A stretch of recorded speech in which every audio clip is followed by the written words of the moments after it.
Testing, testing. You can hear us? Yeah. All right.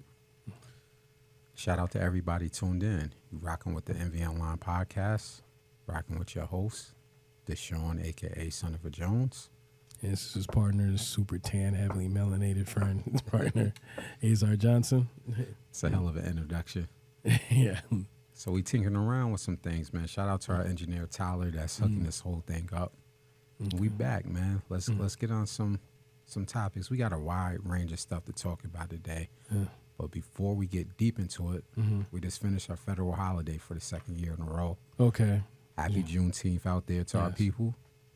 And for the people who are, I don't want to say familiar or educated on the topic, just a quick overview. You guys got cell phones. You can look it up yourself. But just on a very basis, Juneteenth is the day, June 19th, that's recognized as a federal holiday. Shout out to our elder, Opal Lee. She is a lady who's, I want to say, in her 90s, but she started this fight a few years ago, fighting for it to become a federal holiday. Mm-hmm. Before Opal Lee, though, credit to our brothers and sisters down in Texas, because it's really a Texas Emancipation Day. It's pretty much the last day that in Galveston, Texas, the people who were enslaved found out that, the war was over. We were free. So shout out to people in Texas who have been celebrating it since that time, way before this federal holiday stuff. Yeah. Because I think that gets also lost. People like, oh, yeah, I just found out about it, a few years ago when people in Texas and the South were like, yo, we've been celebrating it and, doing our thing for about over 100 years. And even on top of that, after that, just to be clear, because it's Texas Emancipation Day, you still have Kentucky, Delaware, and Maryland who were, I want to say, later emancipated, but that's a whole nother topic. So just a quick overview. Obviously, we got cell phones, so if you want to learn more about Juneteenth, pick up your cell phone and educate yourself. Facts. Yeah, I can't say enough more. I think, if you want my opinion, I think it's a great holiday for Juneteenth, for our culture and our people, bring awareness, also makes you aware of the history. I think, though, we need to have a deeper conversation, about more than just a holiday. It's more about actions. It's nice that we got a holiday and it brings awareness and brings attention, but we need to take it a little step further. Deeper conversation. Yeah, actions. That's more what I want to, that's nice. You bring attention to Juneteenth. How about you bring back the reparations that you need Conversation. to give for justice? Yeah, that needs to happen. And I think it's hand in hand. I know a couple years ago, like I posted a screenshot on my social media where I got like one like it was 2012 where I said, when is the Juneteenth? And like nobody like knew what the fuck I was talking about, Yeah, you're right, or cared to comment on it. So Right. I think it's an important step in the right direction. Hopefully it continues to build. The reason why I threw that caveat out there about the other emancipation days, it wasn't to rain on Juneteenth. I just want to get the language correct. That is an Emancipation Day for Texas. But 6 months later, black people in Delaware, Maryland, and Kentucky were still enslaved. Nobody's talking about it. Right. No holidays, no discussion. It's, oh yeah, Juneteenth, right? Juneteenth. And I'm appreciative of Juneteenth. But like you said, it needs to open up a larger discussion about what happened to us in our history. Yeah. Because I think it's slowly being forgotten. Yeah, facts. Agreed. I think because, a lot of we definitely should celebrate it. But, I think behind the scenes, I remember when it was first came out, a lot of people, justifiably so, didn't like how the powers that be were kind of celebrating it. And those same powers that be. Thank you for bringing that up. Keeping mute about the flip side of that. It's more than you just dancing to a drum beat. You need to impose laws for the culture and definitely back the culture. You know what I mean? So it's that was nice that you try to be cute and do a little dance or whatever you was doing, but we need way more than that. So I'm glad you brought that up because maybe then I can expound on that point real quick. I don't want to put words in your mouth, but it sounds like you were talking about the commercialization of the holiday. Super facts. Like seeing Juneteenth ice cream and merchandise Yeah. and blah, blah, Super blah. facts. Yeah. And that's what it becomes. Right. And that's why I pointed out that our brothers and sisters in Texas have been celebrating it. You can go look out digital archives, have been celebrating it for 100 years. Mm-hmm. Their parades, their, with each other, celebrating the history of what it means and to build on it. And I saw something that made me write a little post on social media like, I know it's only been 2 years, but please educate yourself before y'all schools, y'all sports teams, your corporate America starts making posts on what Juneteenth is not. Yeah. Because one team did it in the WNBA. Yeah, I saw that post. Yeah. Like, no disrespect because we do WNBA content. I got a lot of respect, but they made I want to say, an ill-advised post, and they try to make it a All Lives Matter Juneteenth. Yeah. You can't do that with Juneteenth as a holiday because what it is, Facts. it's not, no disrespect to nobody's culture, but Juneteenth, I have to say, it is a race-based holiday. It is about Black Americans. Right. So you can't throw up a Juneteenth flyer or promotion with another person on the graphic. That's not a Black American. Right. And then the messaging.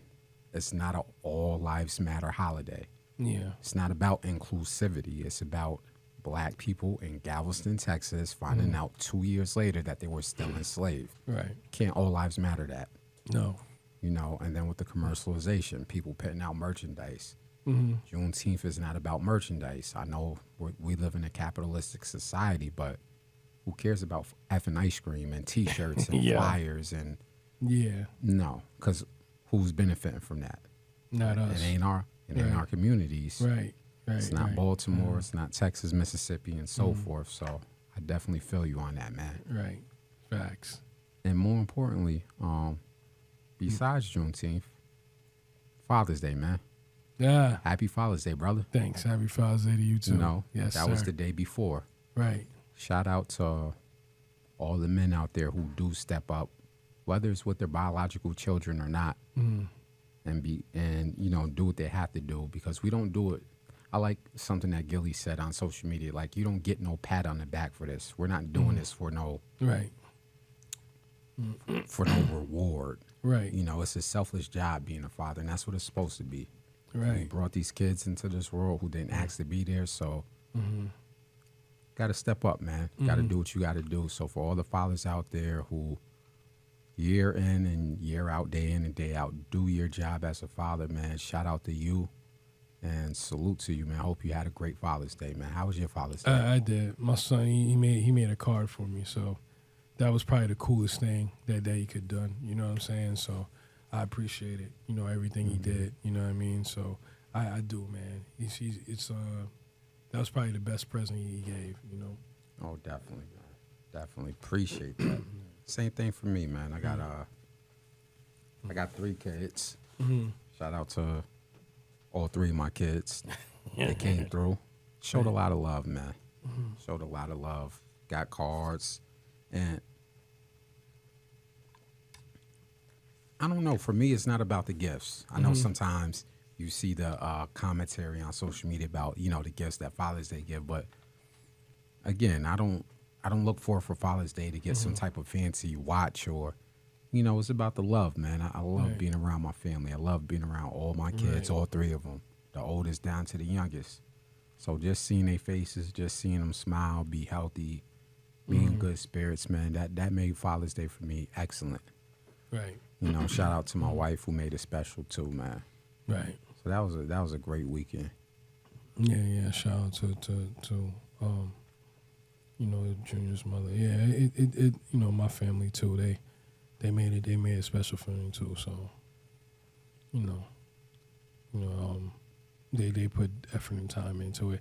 And I think that especially coming from the Black household, especially holding the stereotype that comes with it, we definitely it's definitely, I can't stress or emphasize how important it is for for Black fathers to be involved in their child's lives.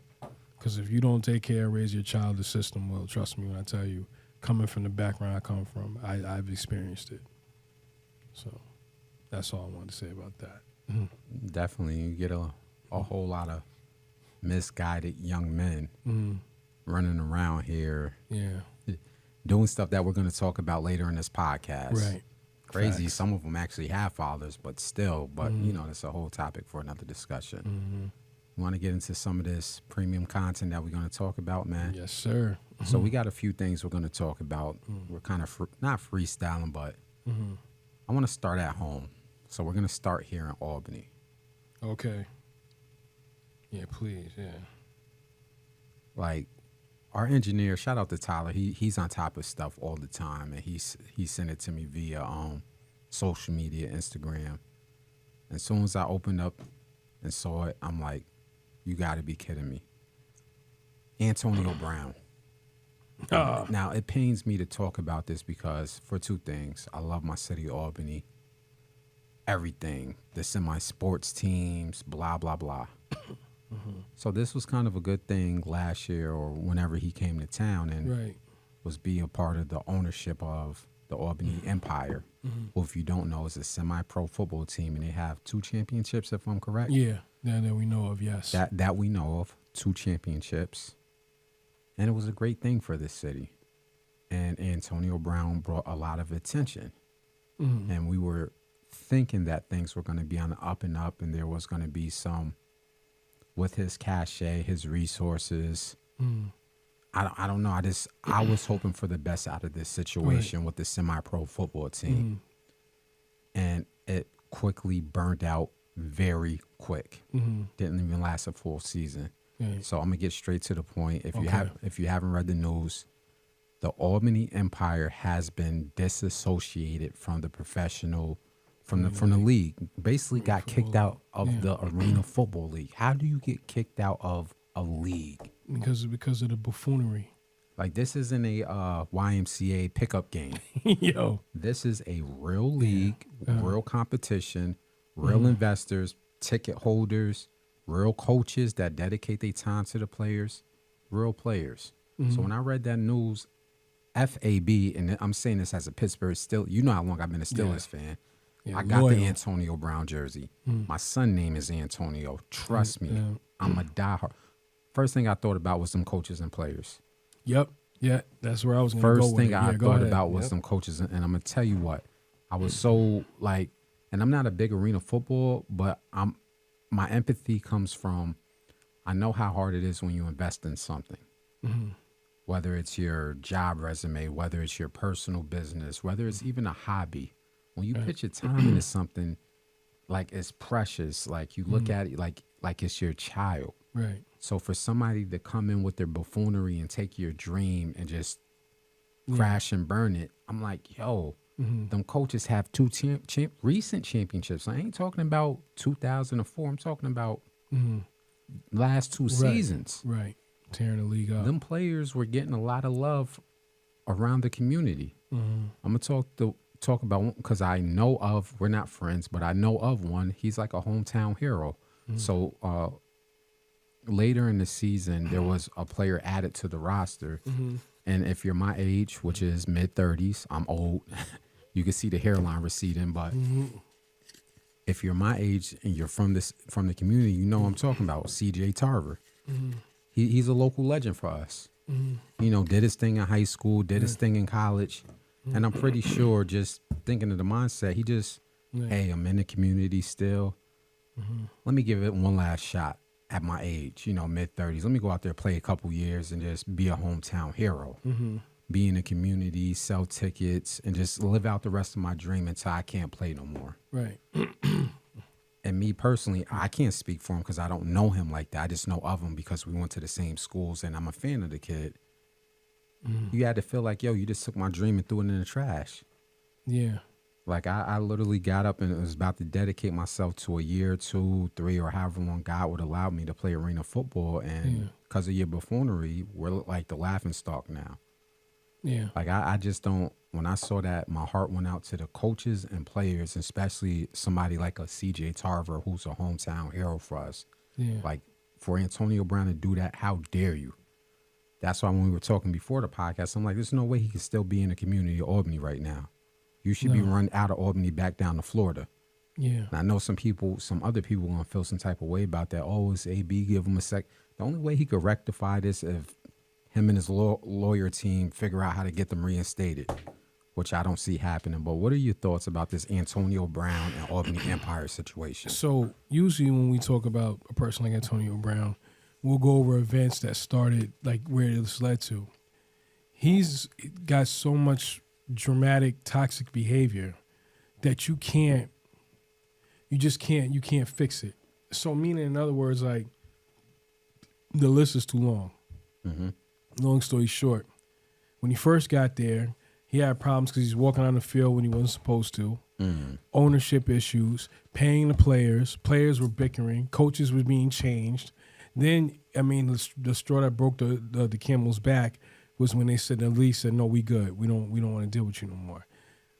He has clearly some mental issues. He has no business being around. He needs to, like, why would you let this guy in? I'm not absolving him, but why would you let this guy in? I don't care what money he has. All money ain't good money. Well, it's two things. Isn't his father Eddie Brown? Yeah. Eddie Brown, a product of up here in Albany Empire? But we know about AB's behavior. This hasn't changed. You know what I do? I want to say this one quick note before I go into tangent.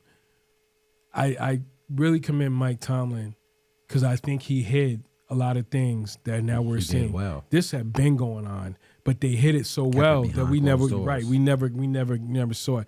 So now it's gotten to a point where now we're seeing who he really is. He ain't even really been on the field. He went in NFL. Look at what was going on. He's not even that old. He's like early 30s, like 30. He passed up double-digit millions of dollars. What is he, 32, 33 years old? Something like that, yeah. But he passed up double-digit millions of dollars. Okay, that's fine. You messed it up all around. Then you come over here to Arena League. You can't even do this right. And had you played this right, somebody might have gave you a chance because they might have said, okay, we see how he's matured and grown up. Maybe that was in the past. Let's try to give him a chance. Nope. Now you're permanently done. Yes. I just want to add on to your point. Gave him a shot. Here's another thing. What about being on the coaching staff at a FSC team? Yeah. You could have, hey, he did a good job with the Albany Empire, but let's put him as an assistant so he could work his way up through the ranks. You even burned that if that was in the back of his head. You don't want that guy around. He's a cancer. He has problems and he has issues. And whoever his entourage is, don't worry, the money's going to run out. Then what's going to happen? Nobody's talking about the money's going to run. At some point, the money's going to run out. Can we talk about this? Because people are going to say, oh, yeah, pocket watching. Look, I'm just a regular brother who works a 9 to 5 and does media on the side. Right. I ain't worth no millions of dollars, so I can't tell somebody how to run their money. I don't know what investments he got. But we saw this with professional athletes. We saw this with the Mike Tysons of the world. And so many other athletes, the Latrell Sprewells, the Antoine Walkers, who are worth double-digit millions, 80 million, 300 million, and they go broke. And then where's the entourages are? Nowhere to be found. All back somewhere where they belong. Right where they belong. Nowhere to be found, doing nothing, owning nothing. You have the opportunity to own something. Even if it is just the Arena League, you could have built something off of that, and I don't know, maybe become an owner somewhere else in another league. There's so many angles. I'm not going to speak about it. I don't think he understands all the opportunities he has squandered since he has left the Steelers with the Raiders money, with the Tampa Bay money, with the New England money. With then you get basically blackballed out the league, and then you come in here and you buy an arena team. You done screwed that up. I mean, you can't screw it up. All you had to do was just sit back and own the team. Then you got more involved and things just started going left and right. And I mean, I saw that last interview. He's on the field with no shirt, grabbing the mic, the camera when they were interviewing him. Like basically, I never want to. Let me say this: he's like a circus show. I only have a sliver of empathy, and don't take this as me excusing it. No, I don't know. The only sliver of empathy that I have is it looks like he has mental issues that nobody's addressing. Right. And I can't diagnose him because I don't want to be banned off social media. but it looks like Antonio Brown has some form of CTE. bipolarism, CTE. I don't know, but it's showing.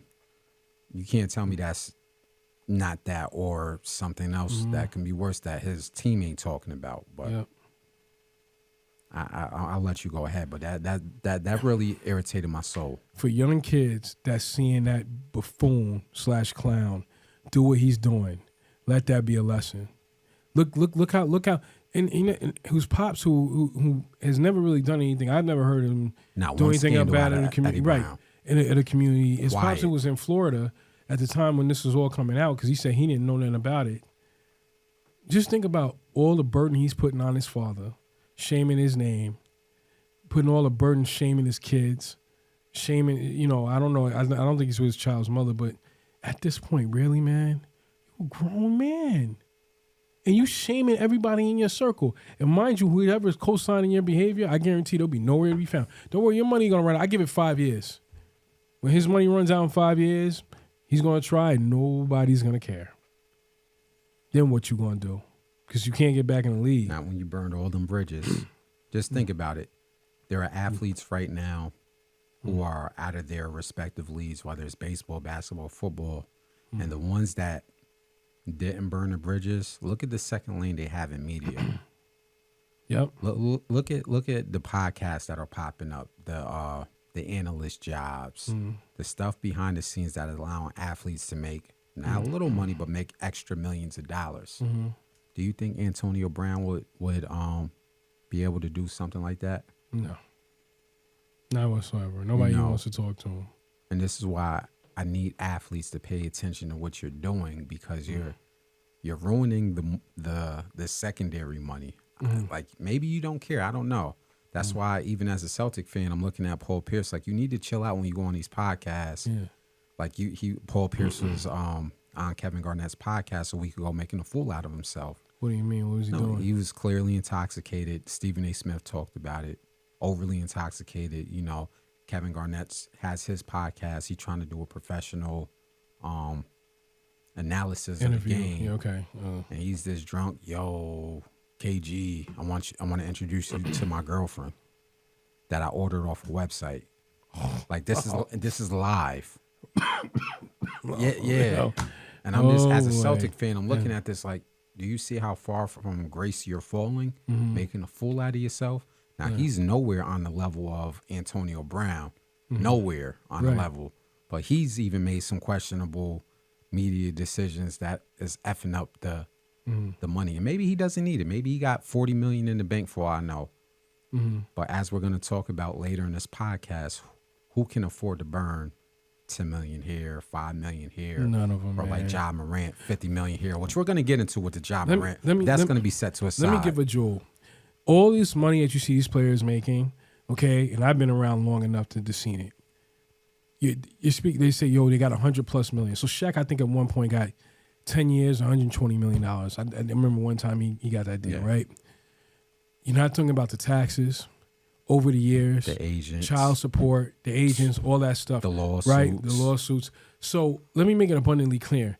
That holds you going into your retirement. Yes, you'll be okay, right? But you want to start your businesses. You're going to have to take care of family members. Can I interject? Yeah. You want to also have a little, what they call a nest egg, right, for lawsuits. Facts. Because people sue you for no reason. Yeah. Go ahead. No, I agree with you. So at some point, you're going to have to look at yourself, and you got to think about it. When you get this money, you don't have, what's the best way? What's the James Dolan money? Okay. See, Dolan, when he gets him with law, he laughs at it. He scuffs at it. He don't have, Shaq got money, but Shaq don't got Dolan money. Does that make sense? Yeah. So, like Jerry Jones he don't got Jerry Jones money. Jerry Jones got money. Chris Rock got a stand up where he made that joke. Facts. Where he said something to the effect of, he used Shaq. He said if Bill Gates woke up and had Oprah's money, he'd commit suicide. Yeah. You understand what I'm saying? He talked about his neighborhood. He's like, I don't live around rappers and athletes. I live around doctors, this doctor, lawyers, this lawyer. Yep. And all it's that. me. Yeah. Facts. So the point I'm making is like, these athletes are jamming themselves up. Some athletes are smart. Some have caught on. They say, yo, like Brandon Marshall does I Am Athlete. Ryan Clark does a pivot. Stephen A. He's not a player, but hear what I'm saying. When after they play, they learn how to go on and move on to do gigs. Like Charles Barkley, he has constantly made money. He's doing for TNT and CBS. You know what I'm saying? Who else am I thinking about basketball? Kendrick Perkins. Look at him. He's still going. Doing analyst for ESPN. But he has his money from everything in NBA, but he also now has ESPN money. So what I'm saying is that that's what you got to start looking at. But with AB, once his money runs out, what's he going to do? Go on a reality show and embarrass yourself and degrade yourself and put all your trauma out there because you ain't got no money? Yeah, okay. Good luck with that. I'm good. And what hurts me the most is, like you said, to piggyback what you said. All those players, those young men that put their blood, sweat, and tears and practice and effort into playing to the team because this is their shot, maybe to go wherever they want to go. Maybe it's to the XFL. Maybe it's to the XFL, and then could go to the NFL. You have now killed that. You are solely responsible for that, and you ducked and ran like a coward. So, like I said, I don't know how he can show his face around the community. He is a horrible example for black male athletes and black males, period. AB is horrible example, period. He's not a man. He doesn't stand on his principles or on his ground, and he makes us look bad. He embarrassed a black coach. He brought him down. He's embarrassed. Tom Brady brought the man into his house, and then all that disrespectful stuff he was posting about his ex-wife and all that. Like, come on, man. Come on. You're the equivalent of why they don't want to give guaranteed contracts. You're exactly the reason why. He's right where he belongs, out of sight, out of mind. And what happens when the money runs out, it's going to get worse. Then you're going to see his mental illness get even worse. Yeah, because then what you going to do? Yo, it's not my fault. Yeah. Why nobody? It was the people around me. I don't even think he's going to make it to the Hall of Fame. No. Nope. Nobody wants that head case in there. Nope. It was the people around me. Ja Morant. Okay. Yeah. We so gonna get into Ja Morant, and I'm not just gonna. And after that, just gonna pick on Ja Morant because there's a couple of them right now. And after that comment he made, which one? Well, Ja Morant, after the one he came in with, he said, and I quote, he went on that podcast and he made a comment, but he said that the media is out to get him. Okay, no self accountability. We were out to get him when we ain't gonna get to now, but we can't make you do what you're doing. You was nowhere around. You know what? As a side note, if I was Dylan Brooks, I'd be somewhere sitting laughing. Mm-hmm. You guys, what you think about that now? You guys made me a scapegoat because I was just being competitive. Yeah, I only made a comment. Mm-hmm. I was trying to, incite some competitive energy, and you guys got me on the trading block in the media. But what about this dude? Yeah. Wow. Man. If I was in the Knicks, I'd take him. Guy can come play for me any day. But back to Daryl Antonio Brown. Super clown. As a native of Albany, New York, beyond disappointed. My heart goes out to the coaches and the players, and I hope there's some type of way that the Albany Empire as a franchise can rebound and get reinstated. Maybe not this season, but in the off season get reinstated and some new owners could come through because, like I said, man, some of them players are hometown heroes. Mm-hmm. Shout out to a CJ Tarver, who I remember that kid from when we were young in elementary school. That kid's always been a hell of an athlete. Okay. Always been boy pick up a basketball, shortest kid not the shortest, but dude got a 45-inch vertical. Right.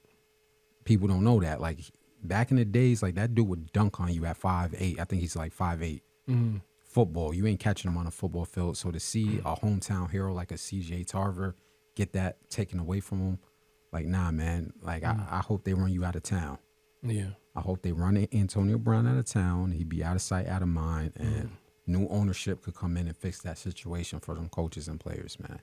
Facts. Got anything else on this topic? No, he's got enough line like that dingbat. I'm being nice when I say that. So let's jump into NBA land. We went viral last year.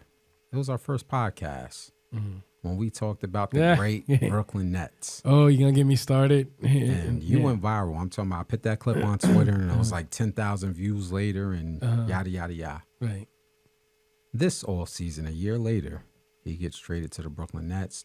I'm sorry, the Phoenix Suns. Phoenix Suns don't win. Obviously, the Nuggets win, but trade talks. The Phoenix Suns form a new super team. Yeah.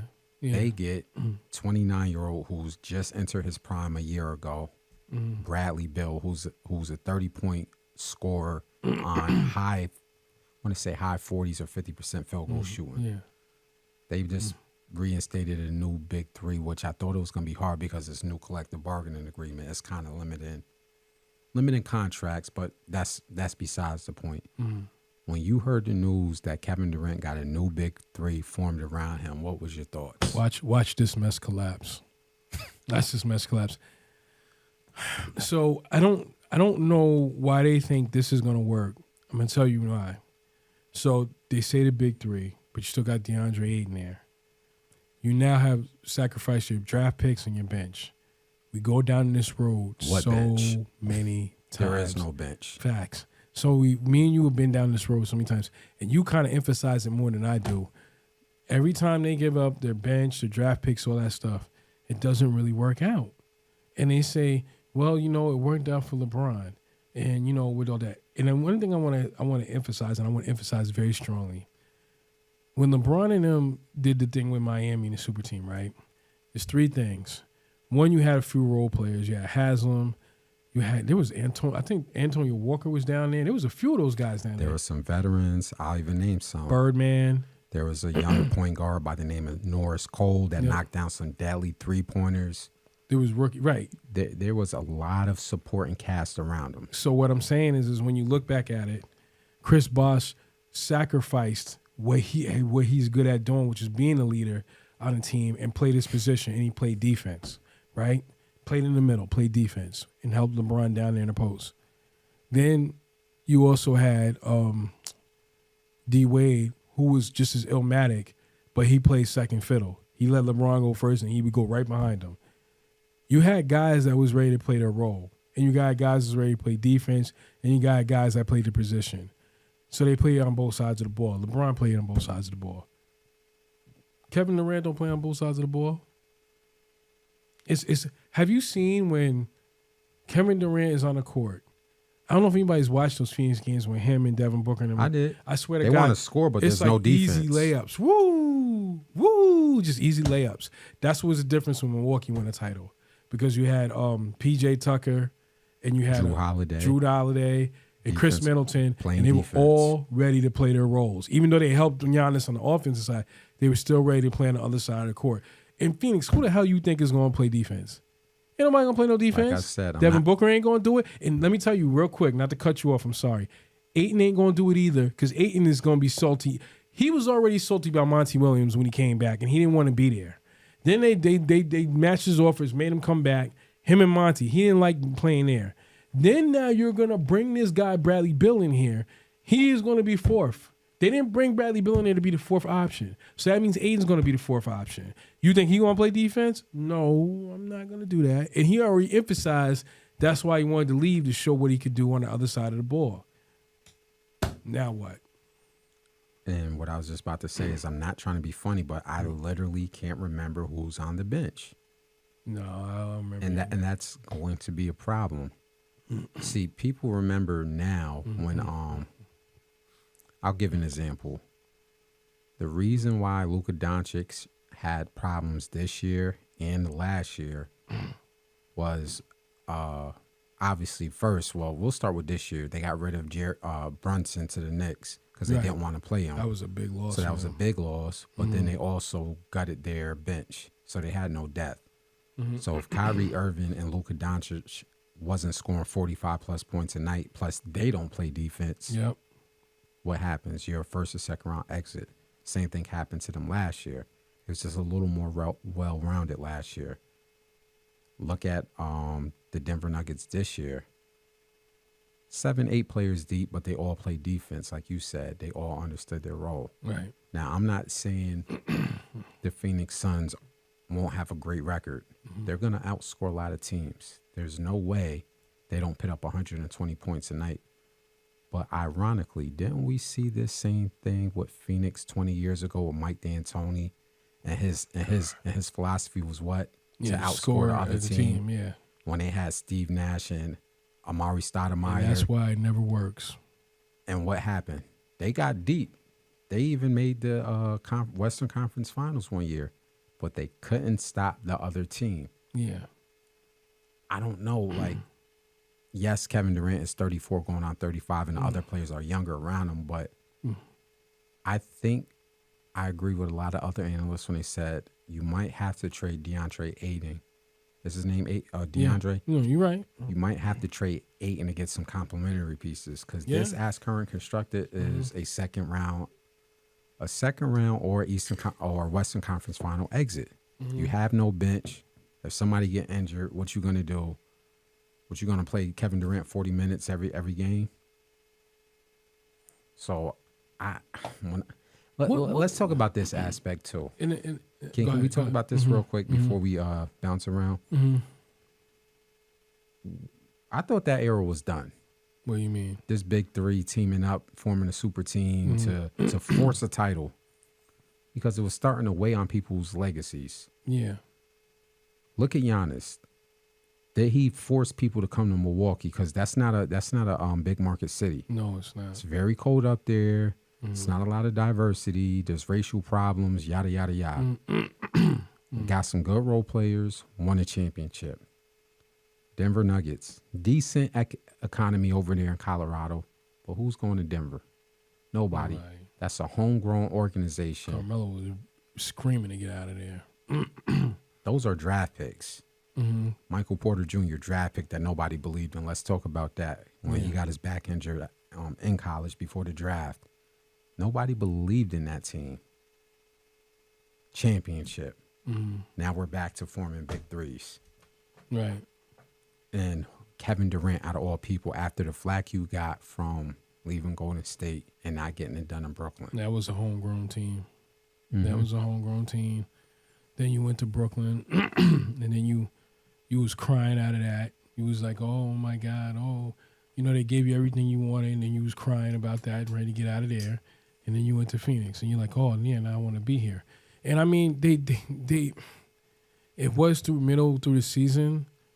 It's going to be the same thing every year with Kevin Durant. He's going to be competitive, and he's going to be this, and then all of a sudden it's just going to stop. It's like nobody plays defense. So Durant thinks I don't think he's not too good. And we saw, but you can't ask him.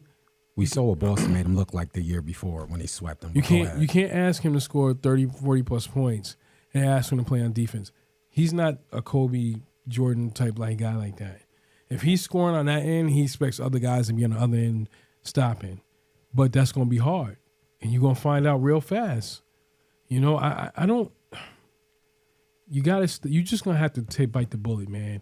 Figure out – it's like the Knicks right now. The Knicks have Julius Erving – not Julius Erving, I'm sorry. Julius Randle. Julius Randle. You got R.J. Barrett. And you got – what's the kid's name? Brunson, right? It's a well-rounded team. Now, if you want to add another piece, that's fine. But you're not going to gut your team to do that. So what I'm saying is when they got Brunson, that was a free agent move. They didn't have to gut their team to go get him. And I think that's another thing with these big threes. You're gutting your team, and on the back end, you're losing. For example, if you look at it, it's like what you said with Denver. Miami made it to the finals. They got beat 4-1, but they didn't have to gut their team to get there. It was Butler and players that they picked that were undrafted and players, that they... And that was the other destination for Bradley Beal. Oh, really? That was either Miami or the Phoenix Suns. I would have rather went to Miami if I was him. Yeah, but Miami wasn't gutting their team, to your point. Oh, really? They wasn't about to give Tyler Hero and yada, yada, yada up. They're like, yo, we just made... Now, there are pieces that Miami wants, but gutting their team, I don't think that's in their cards. No, you don't gut your team. So you wait for free agency and you wait for the draft. I mean, with Phoenix, this and plus another element that's not being talked about, there's a new owner in town. Okay. And now he's coming in and he's saying, yo, we're going to go all out. We made the move. Once he made that trade for Durant, he gave up a lot of picks. He gave up Mikal Bridges. He gave up one of his best players.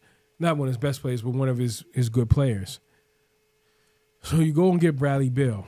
Now you have four players with Ayton, but can you make it work?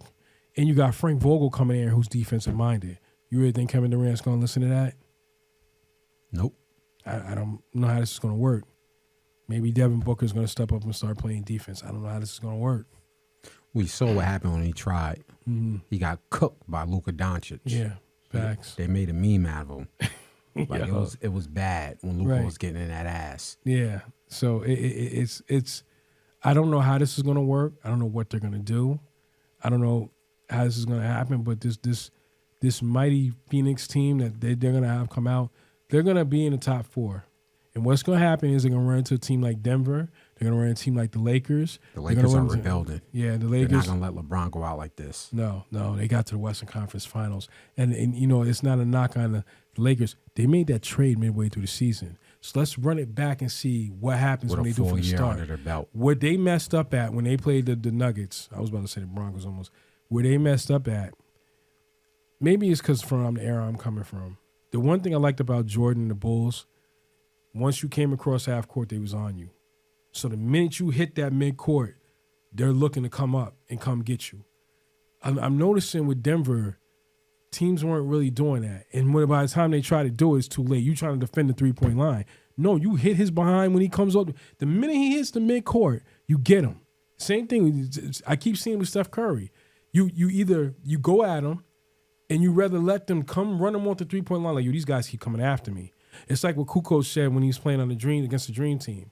He said, Jordan and Pippen. He said the minute he got the ball, he's like, yo, did I do something to these guys? Like, these guys are coming after me. That's how you should be doing. Look at that. You should go after him. He should feel like, yo, why y'all keep coming after me? I just got to have court because you ain't going to do nothing here. It's a wrap. It's over.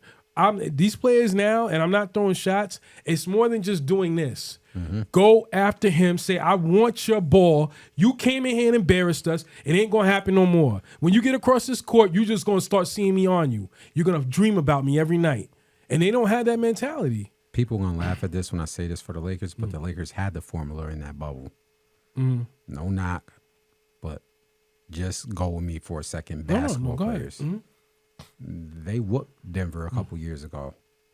Guess what they had, though? Size and athleticism. Now, before people laugh, I want you to realize, I know he's in Taiwan right now, but Dwight Howard was very critical in that playoff run. He was very critical. People don't give him the respect that he deserves. He's a top 75 player. And when the Lakers called his name, he stepped up. You can go look at highlights. See, my thing is, forget the laughs and the memes on Twitter. Look at film. Film does not lie. That playoff run, he was bullying people. Yeah. He was smacking Luka Doncic around. What you said. Yep. Know who else? JaVale McGee, because they had JaVale McGee, if I remember. No, they had him. You're right. Every time AD wanted a breather, like now, Dwight Howard, go in there, get 10 boards. Yeah. JaVale McGee, run the rim and get easy alley-oops and dunks and block shots. Same thing with Dwight Howard. Oh, you think you got an easy lane? He was smacking shots all around. You traded that. Same thing you traded KCP. KCP has a ring with Denver. He was over there. Y'all got cute with that roster construction after that championship. Watching the offseason outside of, getting shooters, they're going to try to get bigger and athletic because that's the only way you're going to compete with a Denver. That's the only way if the Pelicans get their act together, which I'm going to talk about with Zion Williamson's ass. Lord Jesus. That you're going to compete with a young Pelicans team. Right. You got to get bigger and athletic. This is going back to, it's not going back to the dominant centers. It's going back to the bigger centers who can dribble, pass, and shoot. Right. Giannis, Embiid, the bull that just won from Denver. Jokic. Jokic. It's going back to that. But these bigs can do more. They're very versatile. If you got AD playing half a season and every other playoff game he's a shell of himself, you're going to need more for if you're the Lakers. But that's didn't want to sidetrack from the Suns, which was the original topic what we were talking about. But that was just my take on the Lakers situation, man. No. And like I said, I think with these super teams, I don't know how they haven't learned their lesson with Durant. To me, Durant lost all credibility when he was in Brooklyn. They gave you everything Ben you wanted. Simmons, James and Harden, you showed your behind. the great Kyrie Irving. Oh God! And then yeah, exactly. You showed your behind, and then you acted as if like you was the victim and you wanted out of there. So now you're in Phoenix, and I mean, it's like I said, he just wants to just go and shoot. Like, just watch the job that, because Boston, you know this. So Jason Tatum, and Marcus Williams. Smart. Names. I have so many names in my head right now. I apologize. They were homegrown. Yes. Right? When you look at the Knicks, I like what they're doing. They were homegrown.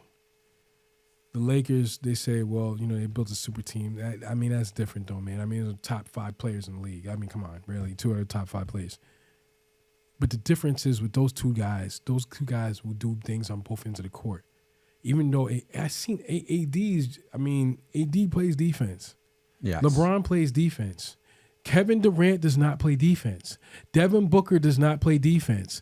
At Ayton, he plays defense, but because of the way Monty Williams' buffoonery, his egotistical, arrogant behavior against Milwaukee, when he should have just kept Giannis out of the paint, he tried to make Ayton, you should be stepping up, which that's why your ass is in Detroit, because you ain't know what you was doing. But we ain't going to go there. The point I'm making is that at the end of the day, you with Durant, what do you think you're gonna win? What do you think you're gonna win a title? People say, well, hey, he won it in Golden State. No, that's because of Steph Curry, Klay Thompson, and Draymond Green. Really?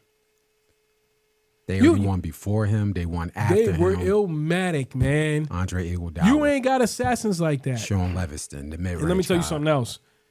Draymond Green plays defense. And who did you say? Klay Thompson. That was a thing that's a knock on him. They say, he doesn't shoot as much. He took a back seat, and he still was shooting threes, but he was playing defense on the other side of the ball. There's Draymond Green, and there's Sean Livingston, and there was Iguodala. They were all playing the roles. You went to Brooklyn, and you had the guys just sitting around because you and Kyrie and that whole mess. So, I don't know. And you know what was illmatic? I remember watching them before Durant got there. And Brooklyn was like a team. Yeah, they were playing on both sides of the team. And then what did they do? They traded their key gutted pieces. It all and said, we going to go for the gusto. And it bit them in the behind. And now they're right back where they started. I'm going to say this real quick, not to cut you off. They have, because KD turns 35 in September, and the other 3 players are young. Mm-hmm. So you can, with KD's game, because he's not an athletic player, he's a shooter, he can play at this high level for 3 or 4 seasons. So let me take the over on him playing like this for 4 seasons. You better get 1 ring in 4 seasons. That's 25%. In 4 seasons, you better get 1 ring. Because Bradley is 29, Booker is 26, and what's the other player on the team, the superstar? Who, Ayton? Ayton is 25, 26. You better get 1 ring in 4 years, or I don't want to hear it from Kevin Durant. Let me ask you a question. You look at basketball different than I look at it. Why was Denver so effective in scoring? Were they just outscoring everybody? And it's like, for example, like with Miami, it just seemed like Butler wasn't doing anything. They couldn't keep up with the scoring. Was it because defensive? When I think of the Denver Nuggets, I don't think of defense. Maybe it's because I ain't watched them enough. But in your opinion, what was the reason why you think they got so far ahead? Well, the NBA community saw this 2 seasons ago or 3 seasons ago that Denver was coming. Really? Unfortunately, last year or the year before, Murray had the ACL tear, which is a year-long injury, and it's debilitating. He even said himself that he was worried that they were going to move on and trade him because once you tear your ACL, you don't know if you're going to come back the same. And saying that, this is a home-built team. I was always very high on Michael Porter Jr. People said, he's not going to pan out. His back, he's going to be out the league in a few years. I said, if he figures out, if the basketball gods bless him to figure out this back situation, there's millions of dollars now, it's alternative medicine. If he figures out how to get his back healthy, this is going to be dangerous because I don't put him on the same level as Kevin Durant. I'm just talking about his size, and he's 6'10", 6'11", with like a a 7-foot wingspan, and he shoots like hell. Then you got Joker, who's 1-on-1. I have to give it to him. I saw this, but I didn't see it. It's like, you know how you overlook something a little bit? It's kind of paying attention to Embiid and Giannis. Yeah. I saw the video game numbers, as they say, the 2K numbers he was putting up. Yeah. Like there was games where he was like 35 points, 17 rebounds, 11 assists on 70% shooting. And you're like, hold on. He's doing this consistently as a center who's a facilitating point guard. Right. Those type of players are 1-on-1. That's what somebody told me as a Celtic. They was like, yo, I know you're a Celtic fan. Maybe I would have won 2 games, but y'all was like, this was just Joker's year. Okay. They have a 1-on-1 player with Joker. Let's start there. So to answer your question, the reason why Denver got it done because Joker just inserted himself into the baddest center of all time. Okay. He got robbed of MVP. I thought I'm not gonna sit up here and cap. You know, I thought Embiid should have got it, but it's clearly it was Joker's MVP this year. Then you got Murray, who showed in the bubble, after the bubble, that he can get 50 points anytime he wants as a guard. Then you got supporting pieces, and then they got Bruce Brown from Brooklyn. That was a trade under Bruce Brown, who plays defense, who grabs rebounds, who scores, who shoots. And they got KCP from where? The Lakers. The Lakers won the championship shooting, right? Yeah, playing defense. Yeah. Then you got Aaron Gordon from Orlando, who's 6'8", he did a lot of dirty work. Yeah. Athletic, grabbing rebounds, defending 1 through 4, maybe sometimes playing center. They have a very round-welded team from 1 through 5, even a few bench players that can play multiple positions, that can play defense, and then you got your 2 top players who are 1-of-1s. Now, I'm not saying they're going to run it back and do the same thing next year, but it's looking like they could at least get back to the finals. Unless the Lakers reconfigure their team, you got problems with Golden State because, you know, Draymond Green just declined his option, so you don't know if they're about to break up the band over there. But to answer your question, well-rounded team that stuck together after they drafted Joker back in 2013. Drafted Murray, traded for some good players. They have great coaching, no egos. There's no scandals over there. It was their time. Okay. All right. No. Because I just kept figuring out. I never, and that was the thing. You don't get to see Denver that much. Yeah. It's like you're not nationally televised a lot. Like, so, when they were coming, we saw them here and there, but we ain't never really seen them how we saw them in the finals. And I was like, yo, how did these dudes really get here? You know what I mean? It can't just be because of what, Jamal and Jokic did. It can't just be that. So, yeah, with Gordon and all them, yes. They all played very well put together team. Right. But you see the differences, though? They had guys that were playing, that were scoring. And the one thing, and even Shannon Sharp blew it up, he said when the Heat won that game, Jamal, what's his name? And they won in the fourth quarter. I watched that game. The Heat won. Should have been a sweep. They won that game, right? Jamal, would you say the one that blew it tore his ACL? Oh, Jamal Murray. I figured I was make sure I didn't butcher his name. He took it upon himself to play tighter on Jimmy Butler. Jimmy Butler, yeah. You think Aiden gonna do that? No, sir. You think Kevin Durant gonna do that? Maybe, and Devin Booker's not gonna do it either. He'll try, but you can't just wake up one day and just say, I want to start playing defense because I got embarrassed. So we just ranted about the Phoenix Suns, Kevin Durant. We got to take him out the discussion of LeBron James. He's about 5 steps back from LeBron James. Yes. Over or under, if they win 1 ring, and like I said, I got it. You at least have to win 1 in these 4 seasons. If they win 1 ring, is this a success or is it still a failure? No, it's a success because it's Phoenix. Phoenix ain't really ever won anything, man. The only time they came close is when they had Barkley. They had Barkley and oh God, Kevin Johnson and all them dudes, Dan Marley and all them. That was an ill squad. I don't want to hear about D'Antoni and Steve Nash. That was an up and gun, running down, up and down team, and it went right where it went.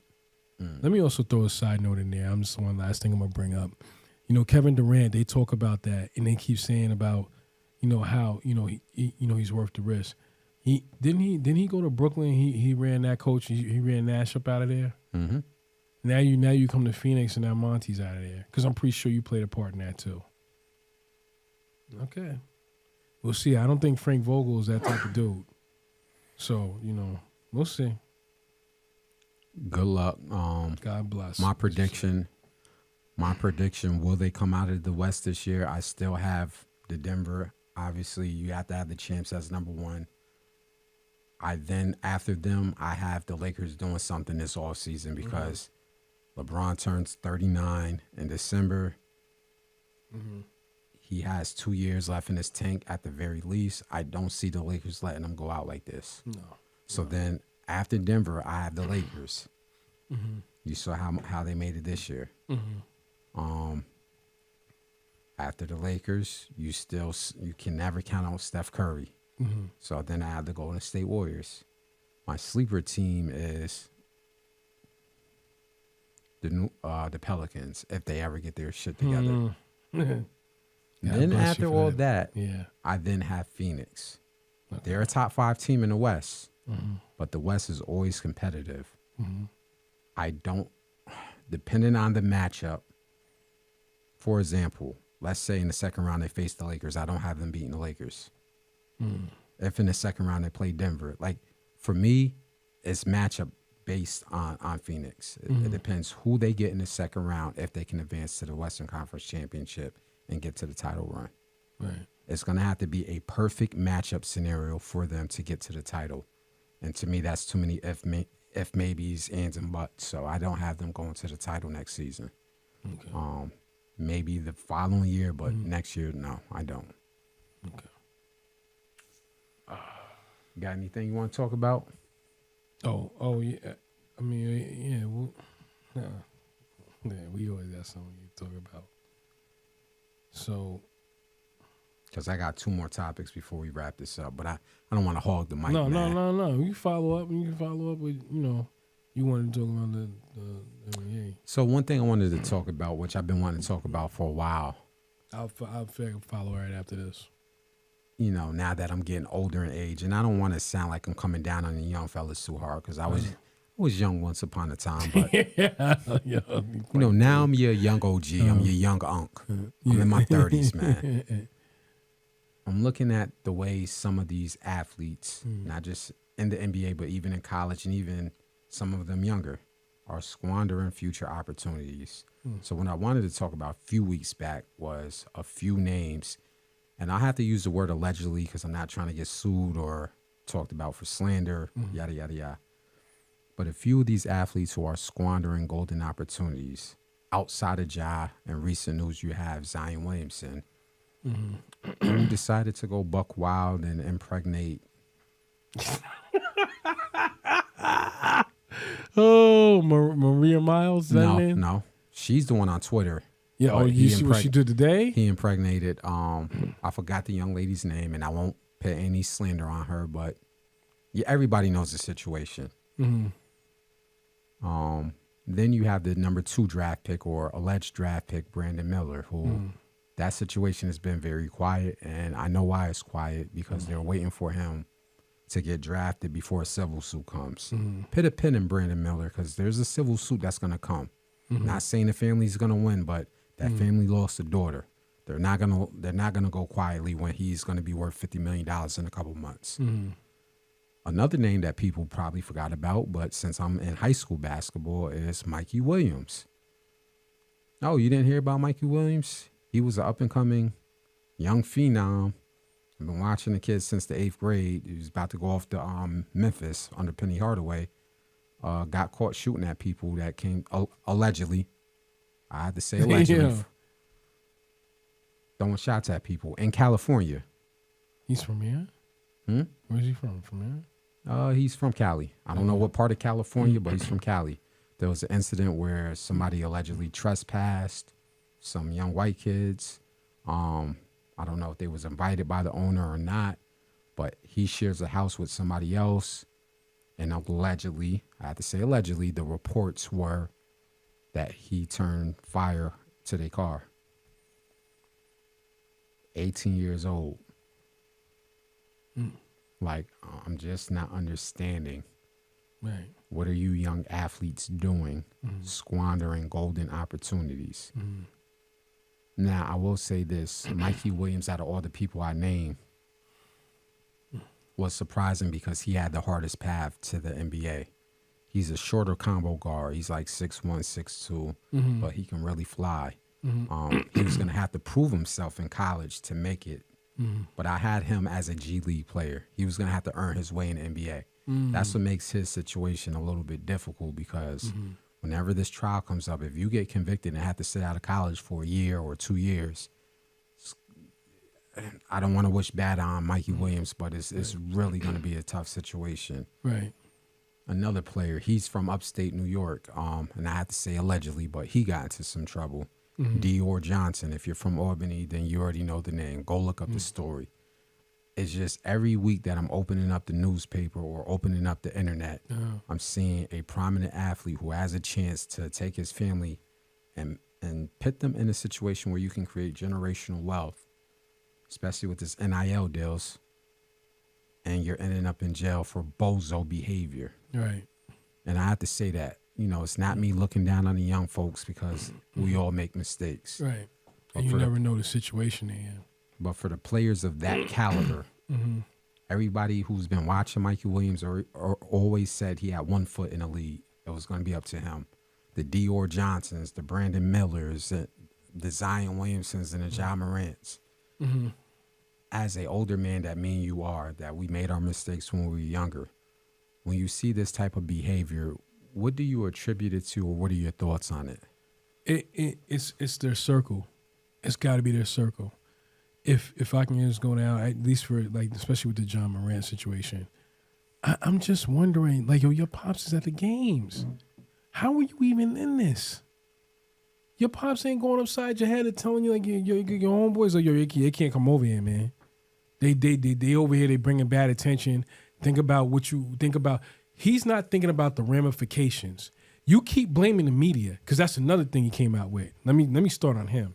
So he's like, the media and them, we're out to get him. Really? Did we tell you to go on social media and post you holding a gun? We ain't tell you to do that. Twice. You did it. First of all, thank you for saying that. Twice. First of all. Hey, can you get the camera? Not once, but twice. But it's the media. Right. Go ahead, A. First of all, thank you for bringing that up twice. First of all, the first time you did it, and then got in NFL, regardless, because he that was a positive. He probably was contributing to a young lady's college fund, and we all have done that in the past. And I've been a major contributor to the college fund. I paid for a course or two. Yeah, me too, man. You know what I'm saying? So listen to what I'm saying. So he goes in, and Adam Silver, who is the most fair, lenient, understanding commissioner I've ever seen, says, yo, he had a conversation with you. He didn't even really suspend you, for 8 games? All you had to do was never do it again. You went right back on there a few months later, and you went and did it again. And to be honest with you, he's lucky he only got, 24 games? You're lucky that's all you got. People was thinking half a season. To be honest with you, half the season. Think of somebody like Roger Goodell's running the NBA. My God. If this was David Stern would have booted his behind up out of here for a year. I can assure you. And he still would have got half a year. Because Stern would have been like, yo, I want you going for a while. Let me help some of you younger players, if you're a fan of the NBA like I am. Preach, I'm going to name a name that that's probably going to fly over your head. That I'm going to give you the context. He was very hyped coming out of high school, had all the accolades, did his thing at USC, went to the league. He's just now supposed to be retiring or even being on somebody's bench because he's only in his 30s. He's been blackballed. I don't want to say blackballed, but he's been kicked out of the league since 2017 or 18, 5 years ago, when he was in his 20s. I think he's only 34 right now. Guess what his name is? O.J. Mayo. Do you remember the name O.J. Mayo? O.J. Mayo's Omatic, man. Yeah. What Guess what happened to happened? He failed a drug test. He's been out the league for failing a drug test. So go back to what you were saying about David Stern and them. David Stern would have had his career by the balls. Yep. He'd have said, yo, you're going to be out for the year. You're going to be out for a year. And if we get anything on social media about you not taking responsibility or we don't see your circle change, you're out the league. We don't care how good you'll be across seas for the rest of your career. Yeah. Yep. Look up O.J. Mayo. I think he's maybe 35-ish. He's supposed to be a veteran on somebody's team right now. But because him failing 2 drug tests, getting kicked out of the league, this kid didn't get to finish his dream. At what point, especially the Morant thing is bothering me more than anything. You already had an incident with a 17-year-old kid. Allegedly punched him in his face. On the court. That's not to mention the stunt you got into it with somebody who was getting into it with your moms in the store. So you end up bringing you and your entourage up there and trying to wild out. First of all, and I'm not saying like when somebody disrespect your moms, you don't go ham. You're supposed to send your entourage up there. You ain't supposed to go up there. But can we talk about the underlying issue? Because I'm gonna get on Zion's case too. Yeah. And I'm gonna get on Michael Williams' case too. Yeah. The underlying issue is seeming to be that now that they're the breadwinners of their family, and I have to say, I'm just throwing this out there, that everybody's forgetting their place. You're still somebody's son, meaning I'm your father. So you cutting up, disrespecting our family's name, behind closed door, I'm going to smack you upside your head and put you in your place. Yeah. And if you want to cut me off for the money, all well. Yeah. I think some of these parents are letting the money dictate how they parent their child. You know why I'm going to say that? Why? Guess why? Because me and you love this guy. Yeah. His name is LeVar Ball. You remember how the media treated him because he was too stern with his sons? Right. His sons fear him. Right. You remember that narrative? Yeah. Lonzo Ball looks scared. Yeah. LaMelo looks scared. LiAngelo looks scared. You know what he had from his sons? Respect. Yep.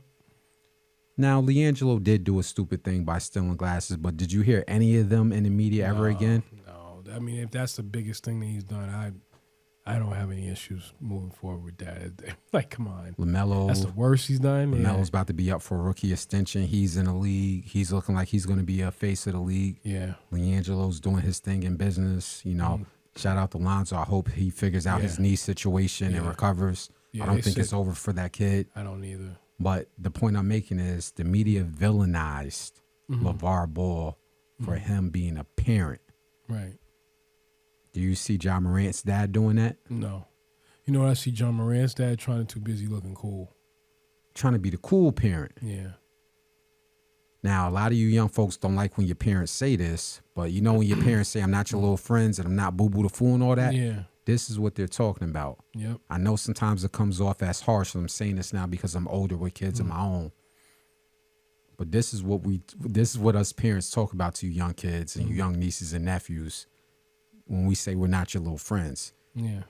When we get in our age, we have to stop trying to fit in. I'm in my 30s. I'm not trying to be 21. I was 21. It was a good time. I'm not 21 no more. Yeah. When you grow with age, you grow with wisdom. So as Mr. Morant out there, it's not good enough to look cool on courtside looking like Usher. Your son is having serious problems in the media, and he's about to throw your family name. Forget the money. He's about to throw your family name in the toilet. Yep. As a father, what are you doing behind closed doors to yoke him up by his collar and say, yo, forget all this money. Do we need to go in the boxing ring? Yeah. Do we need to square up for 5 minutes so we can see who's the man in this household? Yeah. So you got some understanding how you're supposed to act with my last name attached to you. Forget the money. Yeah, I agree. Forget how many millions. You want to take the house back? Take the house back. Yeah. I think some of them parents are scared of that. Same thing with Mikey Williams. Apparently he comes from a good household. But I've seen players like him. Too cool for school. Yeah. Since they popping since 8th grade, can't nobody tell them nothing. They got tattoos at 15. They the breadwinner. Nah, ma, I got it. Chill out. Okay, well, Look at the situation you in now. Mm-hmm. And it's not me coming down on the young people because I'm older. Mm-hmm. That's what it looks like. Mm-hmm. Zion Williamson seems to have the same underlying issue. Mm-hmm. The circle around him needs to step up and stop looking at y'all kids as meal tickets, because I think that's affecting the way y'all parent. Zion Williamson looks like he has a great mother, has a great stepfather, because apparently they trained him to get where he's at. Mm-hmm. Y'all need to step up and pull this boy to the side and say, what the hell are you doing? Because you're making a fool of yourself. Mm-hmm. Now, people's up here making jokes, but it's really embarrassing. Well, as far as with Zion or Zion, yeah. People say, oh, well, when you're young and you're dumb, you do stupid things. Yes, but you got to also realize we didn't have this level of social media 10, 15 years ago. Not. It was just starting. Yeah. So I'm not saying the older athletes didn't do that. We all know they did. Hell, read Corinne Steffen's book. She named athletes like Allen Iverson and yada, yada, yada. So we know the athletes did it, but it wasn't publicized. Go ahead. Just real quick, and I want to bring up this last point. And it's kind of a connection to hip-hop. Tupac Shakur, right? Infamous story. Everybody knows the story. It's been documented over hundreds of times. So when he goes to the Mike Tyson fight, he gets into it with Orlando Baby Anderson. Go ahead. Preach. Right? Tupac at this point, for the young cats and the young viewers, it's kind of like the Lil Wayne. I'm Lil Wayne now. But tell him what Lil Wayne. Huh? Tell him what Lil Wayne. Yeah. No, tell him what era Lil Wayne. Like, remember when Lil Wayne had the mixtapes with drama? Running that Lil Wayne. Like he's the Lil Wayne of now. So he in that era, right, exactly. That's the analogy. So my point is like he went and got into something that's an element that they don't care who you are. You gonna try that tough guy stuff and you gonna be around somewhere and they ain't gonna care that you John Morant. Nobody cares. They will come run down on you and they will punish you. What did I tell and you you about gonna that? get something upside your head that maybe you can't rebound from. What did I tell you about that Tupac situation? Yeah. That Suge Knight, as the older brother, should have pulled his ass back and said no. Everybody keeps saying, well, he just ran. No, he ran wild because what it Suge, the environment that Suge set. Had him in, yeah. You know what I'm saying? Yep. An older person in that crew was supposed to snatch his little 5'10", 160 pound butt up. Pop. Yeah. You're not. If I see you in this type of stuff, you're getting kicked off the label. Yeah. But now it was funny till it wasn't funny.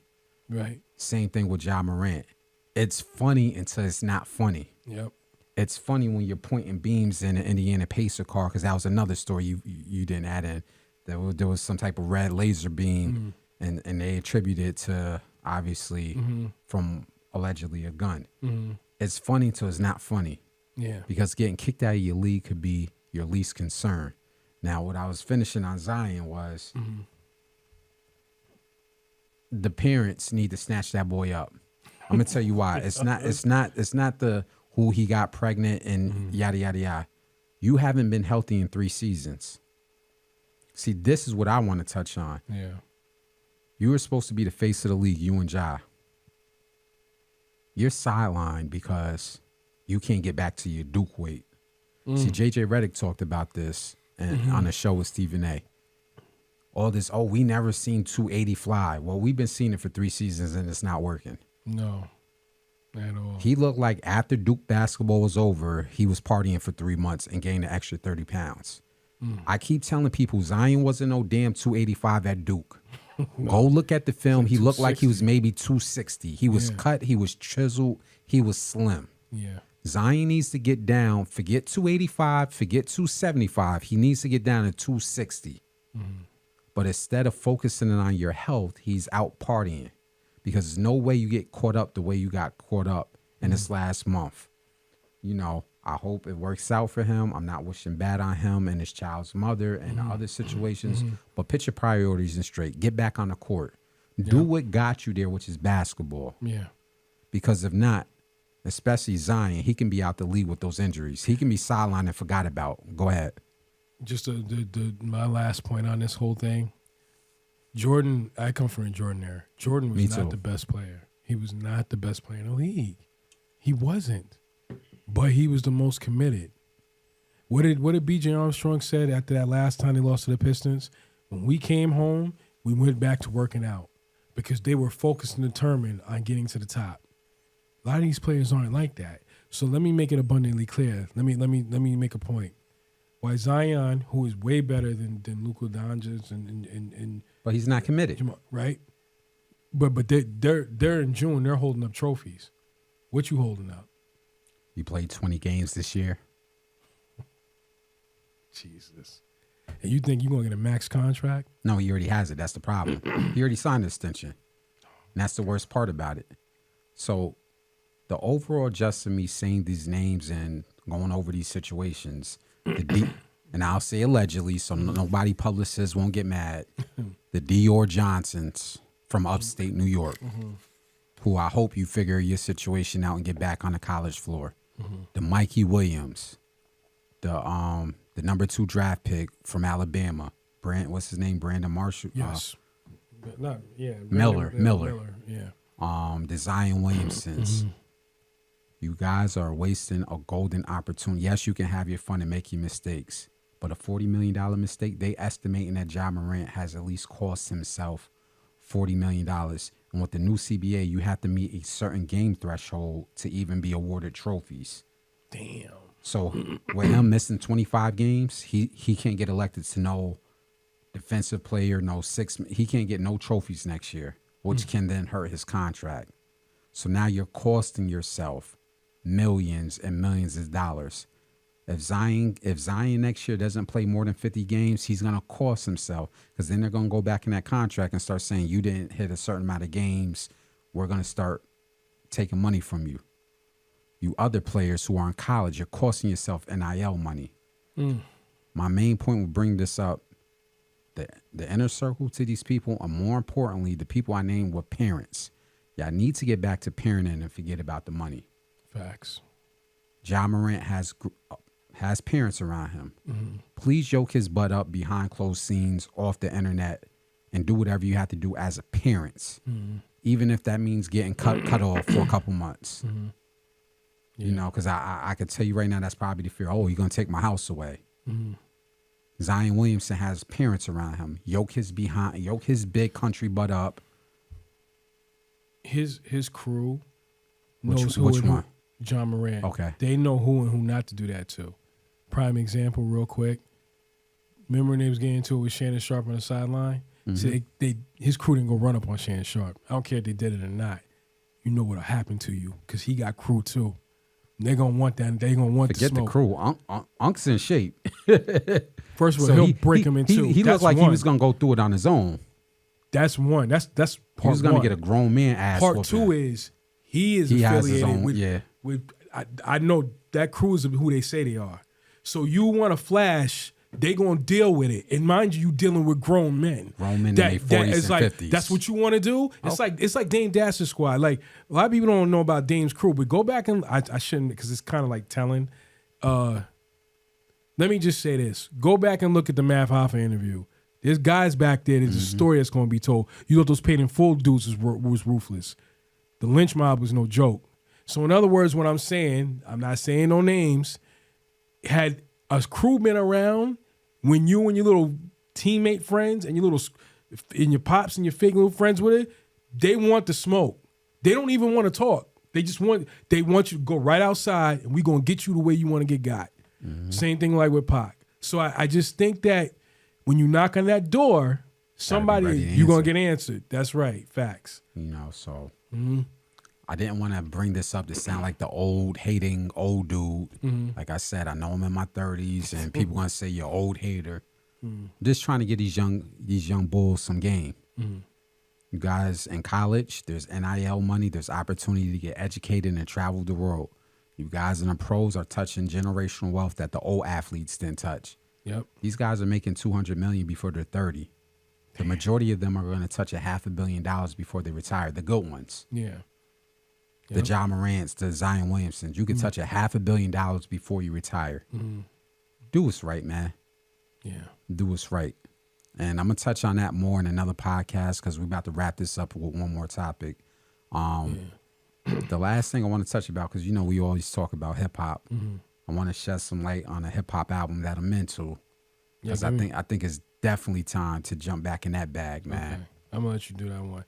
I want 5 minutes after you, though. T, we got 5, right? Yeah. Okay, yeah. Well, just, you know, we're going to do some highlights more when we talk about projects, but hip hop has been kind of in a rut. I think recently somebody tweeted that there's been no number one albums or no number one songs to chart recently in the last couple months. Yeah. There's been tons of music releases just not sticking. Dirk released the album, which is gonna sell. Gunna released the album, but I'm not from that. I enjoy the music. The guy that told that YSL's. I'm not gonna get into that. Okay, I just wanted to make that comment. Okay, that's what I wanted to do. I just want to make that comment. Go ahead. Gotcha. Since I'm old, I'm not from that era. I did listen to a little bit of Dirk. Dirk's on the right path. I'll say that. And I'm still digesting artwork. Since I'm old, I'm not rushing through an album in a day. Like I'm listening to songs, understanding the production and so forth. But the album I want to give his flowers to that I'm still digesting is Killer Mike. Before I go into this, can you give just a few seconds on how important Killer Mike is? Killer Mike is an artist from Atlanta, down south, but he's always been, and he's part of like the whole Outkast family. He comes from the branch off that. Killer Mike has always been dope. I think he's gotten more credibility for his activism, yes, for more his political mind, more of his I want to say black attitude. Renaissance, black culture. He's more known for that, but I think he's underrated as far as an artist because he's dope as an artist too. But when you surpass what you're doing on the outside as far as like the culture and business, sometimes they forget about how illmatic you are on the mic. And Big Mike forgot, but he's reminding them with this album. Yeah. So I know sometimes we talk about album sales, but I don't want to get into the album sales. Yeah. This album, from what I'm hearing, I got to 7 tracks. He's keeping it south. Really? It has a southern draw, it has a southern feeling, it has some great features. As soon as you turn the album up, see, I went to church. I know you did too. Put you right in that church section, man. Yeah. Great production. My God, the production. The production is, I don't want to say he's making the album, it's complimenting it. So No ID is producing. Wow. He has a couple No ID tracks. Okay. And so far, like I said, I'm through six records, the first 6. Cool and Dre. You want to touch on Cool and Dre just for a quick second? Legendary producers. See, the Young Bucks don't get it when we say Cool and Dre. Down with Fat Joe. They produce records for 50 Cent, Khaled, Lil Wayne, everybody. And they're from Miami. But they're illmatic. You just never know. Because they're always in the background. But they produce like a lot of number one hits. You know, like We Taking Over, Make It Rain from Wayne, Fat Joe. Oh, he's had a bunch of tracks with them. But it's the list goes on and on with them. So he got, so far I heard 2 Cool and Dre production records and 2 No ID records. And the album sounds amazing. For the first 6 tracks, you know, N-Word Rich, because that's the title, N-Rich, but it's a euphemism for N-Word Rich. Slummer, Talk That Ish, Shed Tears. It put me back into a mode where I'm like, damn, I really appreciate hip hop and the culture, what it's doing for us, because it's getting back artistic. See, unfortunately, you have to lose a lot to gain something. I think hip hop has taken a little step back. You know, with the shenanigans, the non-record sales. So artists like Big Mike, because hip hop has grown up. It's now acceptable to be a rapper in your 40s and 50s. Right. It's just not a young boy game no more. Hip hop has grown up. We're in the 50th year. Yeah. So now seasoned rappers like Lloyd Banks, who's getting up in age, and the Killer Mikes, they're putting out great artwork. It ain't about the sales. There's a message in this album that I'm hearing. You know, he's talking a lot of, the activism is coming out, a message about, you know, our conditions in our community. But it's sounding fly. It's not like no kumbaya conscious. Like it's some fly production. No ideas on it, like the features. You got a track on Andre 3000, and that's, you know, they released that snippet online, and that went crazy because Andre 3000, for those of you who don't know, from the legendary group of Outkast, he kind of plays the background now. You know, they talked about that, like he don't do a lot of features, but he jumped on this Killer Mike album, which is self-titled Michael, which is after his first name. Right. So for those of you cats, whether you're from the South or not, man, show Killer Mike some love. especially if you our age, man. It's a great project. Right. You know, it's great for hip hop, and we got to support stuff like that, whether you stream it or buy it, man. Facts. So I just wanted to touch on that. Facts. I wanted to, because we only have a few minutes left. I wanted to go into this. I don't want to make it like a down somber thing. So, you know, as we were talking pre-show about Taxstone, is it okay if I switch to that, or did you want me to go to Sting? We could talk about it because we talked about like during this podcast. We're giving. Let me just give you what's it called? Let me help you segue into this. Yeah. So obviously, when we talked about the NBA stuff, it wasn't just for us to talk down to the younger players. As older men, we're trying to give guys some game. So he's about to lead into a cat called Taxstone, but the overall premise is what to do, what not to do, fumbling the bag, and how the situation could have been prevented. So Taxstone, who, you know, he just got sentenced to 35 years. 35 years. And for the incident that occurred with Troy Ave, even though, let me just say, the uncorporate side of me feels that was unfair, because when he was there, they confronted him. So I don't understand why he's taking the whole hit, but it's like it's been described, he needed to be a fall guy. For people that don't know, Taxstone, even for what we're doing, Taxstone was doing this before it was being popular. So I think only him and Buttons was the only ones that I can remember doing it. I gotta throw a name in. Who? Because this guy helped Taxstone. Mm-hmm.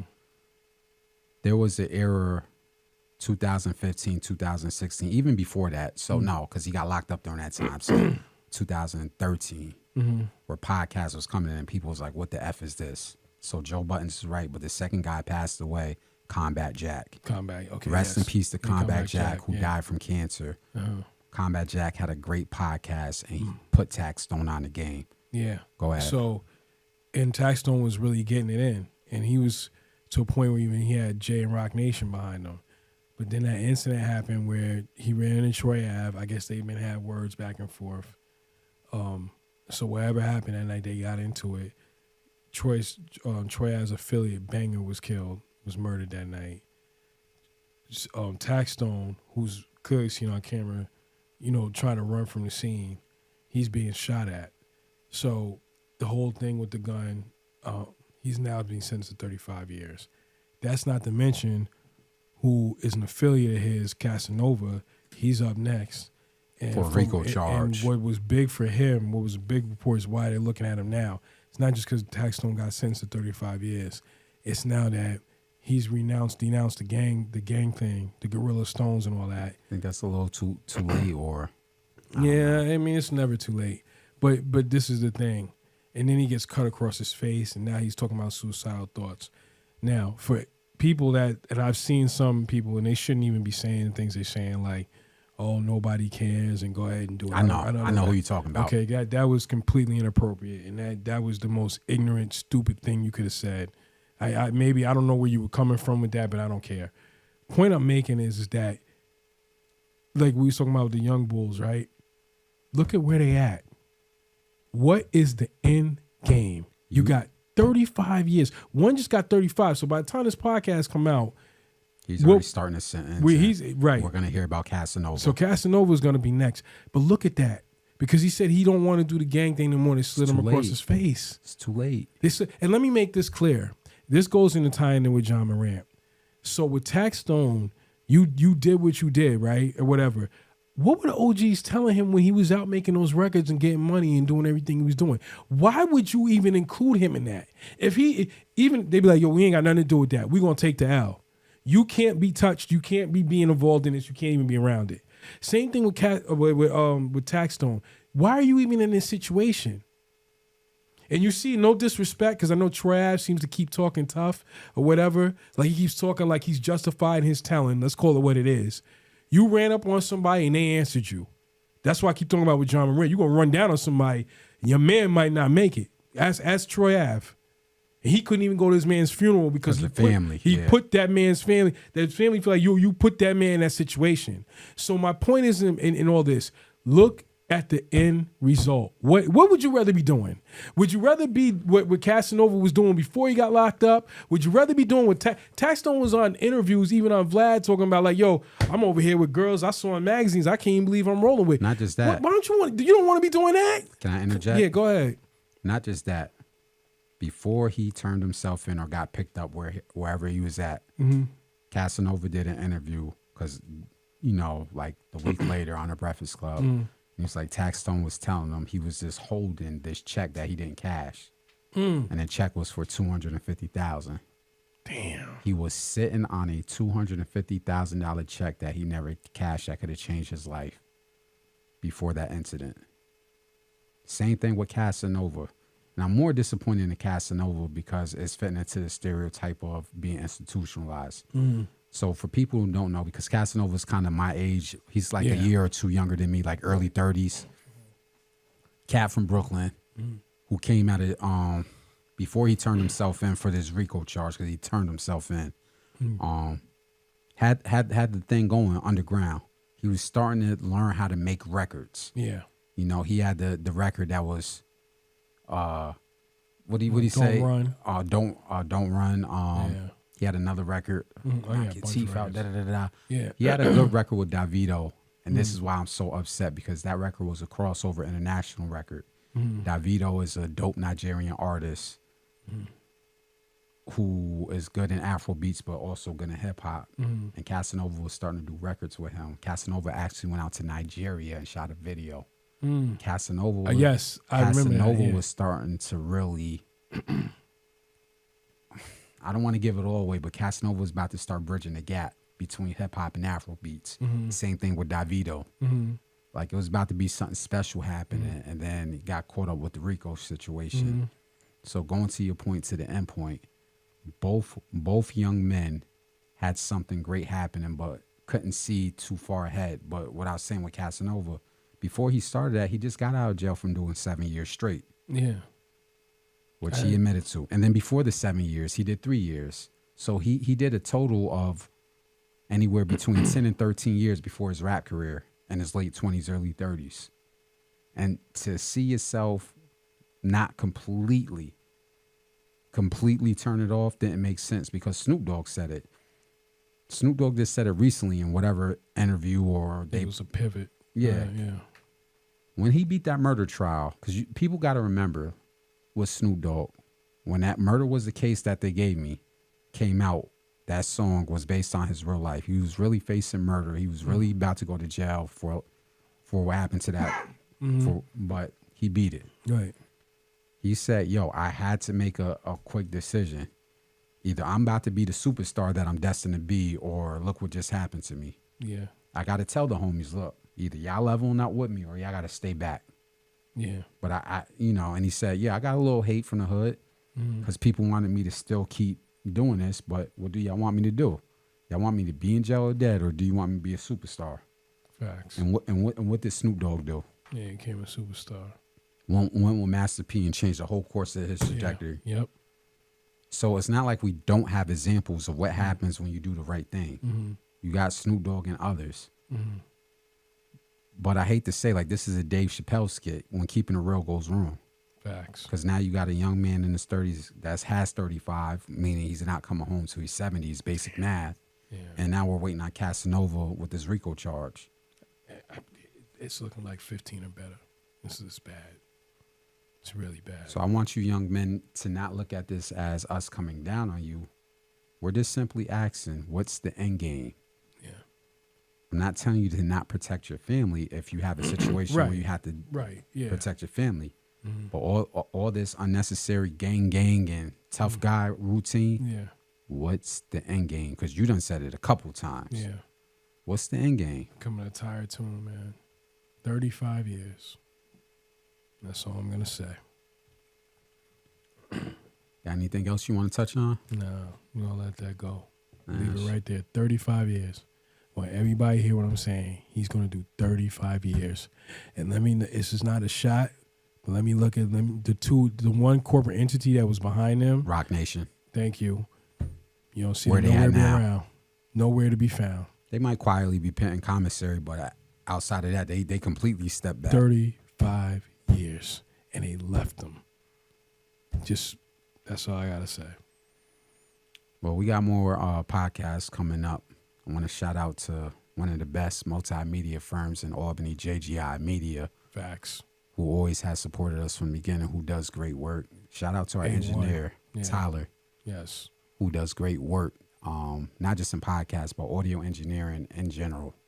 You know, he's everywhere doing everything. And we're going to keep growing together, man. Until the next podcast. Yes, sir. Tuning out.